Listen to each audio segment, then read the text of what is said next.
As you can see, I do have my presentation here on the screen, and I have the websites for you to follow if you would like to find more information about what I'm talking about. Bullying is an issue that needs to be eliminated in schools.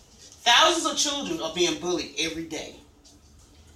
Bullying should be banned completely and made illegal because kids suffer. The first reason I think bullying should be made illegal is because a lot of kids suffer and don't tell. They're afraid to tell anyone about the issue. Studies show that kids in the educational system do not share bullying. One 1995 study published in the journal Educational Canada found that among Canadian school children, about 1/3 of bullying victims never tell. A 2005 study of Dutch elementary school students found that nearly 1/2 of bullying victims didn't tell a teacher about it. Among Dutch children who were frequent victims, 25% kept their experience from adults. The researchers reported this in the journal Health Educational Research. Finally, in 2009, a survey of middle school and high school students conducted by the Gay and Lesbian and Straight Educational Network, 62% bullied gay and lesbian teens did not report the harassment to the school official. Just over 1/3 of those who reported the bullying said that the school staff did nothing in response. The second reason bullying should be made illegal is because there's a strong link between bullying and suicide. Studies show that bullying causes an increase in suicide rate. Suicide is the third leading cause of death among young people, according to the CDC.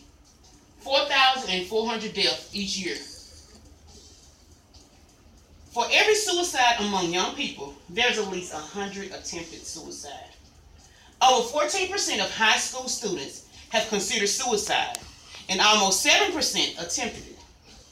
Bullying victims are between 2 to 9 times to consider suicide than non-bullying victims, according to Yale University studies. Now, according to the statistics of ABC News, nearly 30% of students are either bullied or victims of bullying. And 160,000 kids stay at home every day each year because of bullying. Lastly, bullying can cause more long-term mental health problems than abuse alone, studies say. Among a large group of children in England, those who were bullied were 60% more than those who were likely to have, and 64 more likely to have mental health problems as an adult than those who suffered physical, emotional, and sexual abuse. In a large group of children in the United States, the risk of mental health problems were nearly 4 times greater for victims of bullying than for victims of child abuse itself.